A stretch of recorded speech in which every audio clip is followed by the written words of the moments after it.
har ikke noget forslag om brugerbetaling på danske universiteter. Og vi har heller ikke noget forslag om at lave SU-systemet op. Det gælder både i forhold til dem, der går på universiteterne, men også de unge og de hjemmeboende. Ingen forslag overhovedet. Under valgkampen i 2015 lovede statsminister Lars Løkke Rasmussen, at der ikke ville komme forringelser i SU'en. Nu er holdningen skiftet. Den 30. august i år præsenterede statsministeren en række uddannelsesbesparelser samt forringelser i SU'en. En række tiltag, som blev foreslået på trods af, at et overvejende flertal af befolkningen har vist deres modstand. De seneste meningsmålinger viser nemlig, at 73% af Danmarks befolkning er imod, at man skærer i SU'en.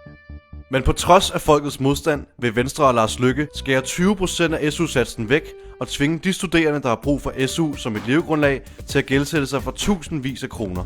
Eller tage så meget erhvervsarbejde, at det fjerner muligheden for at være fuldtidsstuderende. Venstre vil også fjerne det 6. SU-år, hvilket betyder, at studerende ikke har mulighed for at træffe omvalg, sikre livslang læring eller begå fejl. Sidst men ikke mindst vil Venstre og Lars Løkke skære samlet set over 10 milliarder kroner på uddannelsesområdet.